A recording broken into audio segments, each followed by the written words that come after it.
តែរឿងរបស់យើងចាប់ផ្ដើមឡើងនៅសមរភូមិសាគីកាហារ៉ានៅទីនោះយើងបានឃើញបុរសវ័យជំទង់ម្នាក់កំពុងតែដេកនៅកណ្ដាលសមរភូមិដោយមានរបួសដៃនិងរបួសជើងហើយយើងក៏បានឃើញនៅបុរសម្នាក់ទៀតកំពុងតែវារនៅកណ្ដាលសមរភូមិស្រែករម៉ែឲ្យជួយគាត់ក៏បាននិយាយឡើងថាខ្ញុំបានចាកចេញពីភូមិសាគូស៊ូដើម្បីបង្កើតនៅកេរ្តិ៍ឈ្មោះឲ្យខ្លួនឯងប៉ុន្តែវាគ្មានបានអ្វីមកវិញតតែសោះលើកលែងទោសឲ្យខ្ញុំផងអ៊ុតស៊ូ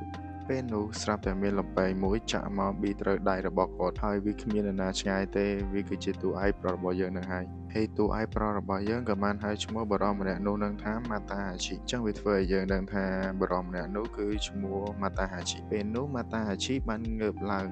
ហើយហៅឈ្មោះរបស់តួឯកប្រុសយើងថាថាកេសូដូចនេះយើងបានដឹងហើយថាតួឯកប្រុសរបស់យើងគឺឈ្មោះថាកេសូបន្ទាប់មកពួកគេក៏បានគ្រាគ្នាដើម្បីទៅរកផ្ទះនៅភូមិក្នុងការព្យាបាលរបួសនៅតាមផ្លូវពួកគេបាននិយាយគ្នាលេងច្រើនហើយនៅពេលមួយថាកេសូបាននិយាយថាយើងបានចាក់ចេញពីភូមិសាគូស៊ូ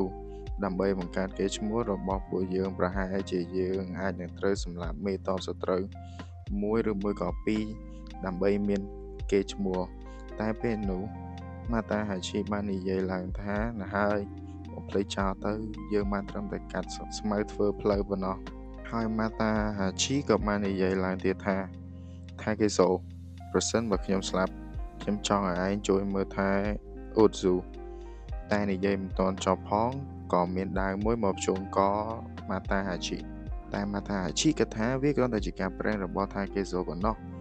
តែមានណាវាគឺជាសាមរ៉ាយដែលនៅរស់បន្ទាប់ពីសង្គ្រាមបានធ្វើការកាប់មកលើម៉ាតាហាឈីឲ្យមានរបួសដៃបន្តិចហើយក៏បានស្ទុះមករកសម្លាប់ម៉ាតាហាឈីតែក៏រអិលជាមួយលេមួរបស់ម៉ាតាហាឈីដាច់ខាតទៅក្រោយម៉ាតាហាឈីក៏បានស្ទុះស្ទារត់ស្រែកហៅថាកេសូឲ្យមកជួយថាកេសូមកដល់ហើយបានធ្វើការបន្តែបន្ទាប់ជាមួយនឹង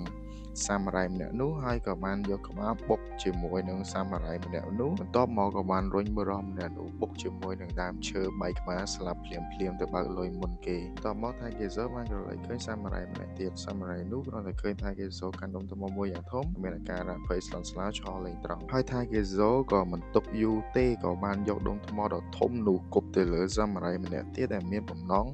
សម្រាប់ម៉ាតាហាឈីហើយគេក៏បានស្ទុះយកឈើដែលមិនដឹងបានមកពីណាទេចាក់ទៅលើសាមរ៉ាយម្នាក់នោះចំបំពង់កស្លាប់ភ្លាមហើយនៅសល់បុរសសាមរ៉ាយចុងក្រោយគេនោះមានការភ័យស្លន់ស្លោជាខ្លាំងជាមួយនឹងទស្សនវិជ្ជាដែលខ្លួនបានឃើញហើយយើងមិនគិតច្រើនទេបុរសម្នាក់ហ្នឹងទៅបើកលុយមួយគ្នាវា3ម្នាក់ហ្នឹងហើយបន្ទាប់ពីការប្រយុទ្ធគ្នាដ៏ខ្លាំងក្លាហ្នឹងពួកគេទាំងពីរហ្នឹងក៏បានគ្រាគ្នាបន្តដំណើរទៅរកភូមិទៀតហើយថាកេសូក៏បាននិយាយថាវាគ្មានផ្លូវដែលខ្ញុំស្លាប់ទេដោយសារខ្ញុំគឺជា Shingman ថាកេសូហើយគ្រាន់តែលើដូច្នេះម៉ាតាហាឈីក៏បានស្លែកឡើងដូចគ្នាដែរថាវាគ្មានផ្លូវដែលខ្ញុំស្លាប់ទេដោយសារតែខ្ញុំគឺជា Honiden ម៉ាតាហាឈីស្របពេលនោះដែរយើងបានឃើញនារីម្នាក់កំពុងតែលួចមើលពួកគេទាំងពីរដែលយើងអត់ដឹងថានារីម្នាក់ហ្នឹងគឺជាណាគេទេហើយពេលនោះថាកេសូមានអារម្មណ៍ដូចជាមិនស្រួលក៏បានព្យាយាមក្រឡេកមើលជុំវិញខ្លួនរបស់គេហើយថាកេសូក៏បានទន់ខ្លួនលុតជង្គង់ដួលនៅជិតបរិមម្នាក់មានអាការៈដូចជាពលនឹងអ្វីមួយយ៉ាងហើយពេលនោះថាកេសូក៏បានក្អួតទៅលើបរិមម្នាក់ហ្នឹងអាកិច្ចវ៉ាបែបហ្នឹងហើយក៏បានដួលចុះទៅដី